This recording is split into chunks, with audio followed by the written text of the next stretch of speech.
देखिए, कल हम लोग ग्रामर से पढ़े थे, समझने का प्रयास किया था intensifier, gerund and participle. Intensifier, gerund and participle. हम लोग ये समझे जब वाक्य में, किसी सेंटेंस में टू प्लस वर्ब का प्रयोग होता है, तब टू प्लस वर्ब को इंटेंसिफियर कहते हैं, अर्थात फुल वर्ब कहते हैं, मूल वर्ब कहते हैं। इसमें नंबर और पर्सन के हिसाब से कोई चेंजिंग नहीं होता है। यह सब्जेक्ट के जगह पर हो भी सकता है और नहीं भी हो सकता है। इंटेंसिफियर वर्ब जैसे I go to walk, I go to walk. Go to क्या है? इंटेंसिफियर है। कभी कभी बिना टू के भी वर्ब इंटेंसिफियर के रूप में प्रयोग होता है, तब उसको जेरंड कहते हैं। तब इसको क्या कहते हैं? Gerund. What is difference between intensifier and gerund? तो इंटेंसिफियर और जेरंड में डिफरेंस है यही, इंटेंसिफियर वर्ड में टू लगा हुआ होता है वर्ब के साथ, टू प्लस वर्ब होता है, जबकि जेरंड में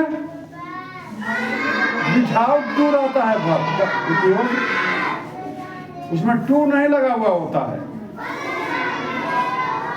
और इसलिए उसको जेरंड कहते हैं। जेरंड का मतलब कि हाफ इंटेंसिफियर, फुल इंटेंसिफियर नहीं। और उसके बाद पार्टिसिपल पढ़े हैं। पार्टिसिपल दो है, there are two kinds of participle, there are two kinds of participle. Who are they? Present participle और past participle। Verb plus ING, ध्यान देंगे, वर्ब प्लस आईएनजी के रूप को प्रेजेंट पार्टिसिपल कहते हैं। देखो, वो लड़का बाहर देख रहा है, खड़ा करा करके पूछे गाना भागा है। वर्ब प्लस आईएनजी को प्रेजेंट पार्टिसिपल कहते हैं या प्रोग्रेसिव भी कहते हैं। ऐसे वाक्यांत में रहा हूँ, रही हूँ, रहे वो लगा रहता है, चाहे वो प्रेजेंट टेंस में हो प्रेजेंट प्रोग्रेसिव, या पास्ट टेंस में हो पास्ट प्रोग्रेसिव, या फ्यूचर टेंस में हो फ्यूचर प्रोग्रेसिव। सब में आईएनजी लगता है ना, तीनों टेंस में, प्रोग्रेसिव वाला सेंटेंस में। जैसे मैं खा रहा हूँ, आई एम ईटिंग। मैं लिख रहा हूँ, आई एम राइटिंग। मैं दौड़ रहा हूँ, आई एम रनिंग। ये सब प्रोग्रेसिव है, जारी है। मैंने अभी मैं पढ़ रहा हूँ, आई एम रीडिंग। अभी हम लोग पढ़ने का काम कर रहे हैं। मैं पढ़ा रहा हूँ, आई एम टीचिंग। हूँ, वर्तमान में चल रहा है काम। तब ऐसे वाक्य प्रोग्रेसिव करते हैं और इसमें वर्ब प्लस आईएनजी लगता है, अर्थात वर्ब फोर कहते हैं।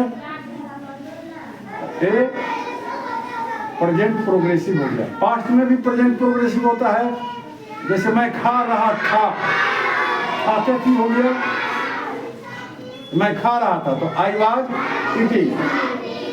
मैं सो रहा था, आई वाज स्लीपिंग। मैं हंस रहा था, आई वाज लाफिंग। मैं दौड़ रहा था, आई वाज रनिंग।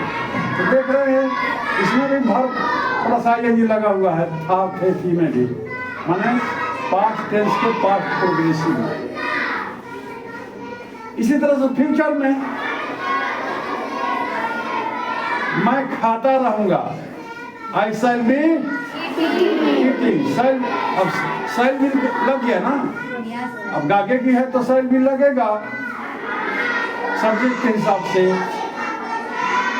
लेकिन प्रोग्रेसिव में वर्ब फोर लगेगा ही, वर्ब प्लस आईएनजी। मैं लिखता रहूंगा, I shall be writing, shall be. Sita पढ़ती रहेगी, सीता विल बी रीडिंग। हम लोग दौड़ते रहेंगे, we will be running. Progressive इसमें भी है। तो इस तरह से इतना तो समझ जाएगा, इंटेंसिव फियर का ज्ञान आपको हो गया, जेरंड का ज्ञान हो गया, और पार्टिसिपल का भी ज्ञान हो गया। There are two kinds of participle, present participle और पास्ट पार्टिसिपल। तो प्रेजेंट में तो देख लिए तीनों टेंस में, और पास्ट में पास्ट पार्टिसिपल किस वर्ड को कहते हैं? जब वर्ब के बाद में, माने वर्ब में बी या ईडी जुट जाए तब उसको पास्ट पार्टिसिपल कहेंगे।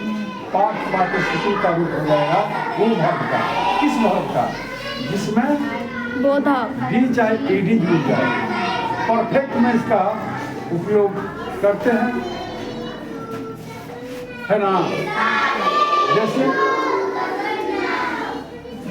मैंने खाया, आई एट, नहीं तुम सोए या तुमने सोया, यू स्लीप। रूप बदल रहा है ना, स्लीप से ए पास्ट पार्टिसिपल हो गया। इसी तरह से सारे शब्दों में है। तो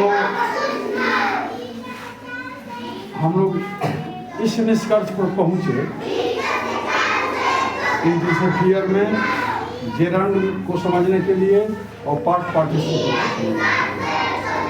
इंटेंसिव फियर उन सारे वर्ब के रूप को कहेंगे जो टू प्लस वर्ब के रूप में प्रयोग होगा। और इंटेंसिव फियर इसलिए कहेंगे कि टू प्लस वर्ब का चेंजिंग नहीं होता है, उसमें S E S D E D I N D कुछ नहीं लगेगा। मूल जब टू लग गया तो वर्ब मूल रूप में रहेगा। जेरंड में टू नहीं रहेगा, अब फिर भी उसमें S E S I N D नहीं लगेगा, ई डी नहीं लगेगा, वो भी मूल रूप में रहेगा, तब उसको जेरंड कहेंगे। पार्टिसिपल वर्ब प्लस आईएनजी रहेगा या वर्ब प्लस डीईडी रहेगा। वर्ब प्लस आईएनजी रहेगा तो प्रेजेंट प्रोग्रेसिव में समझेंगे, और वर्ब प्लस डीईडी रहेगा तो पास्ट में समझेंगे। पास्ट पार्टिसिपल, प्रेजेंट पार्टिसिपल और इतना सर एक्सरसाइज बन गया।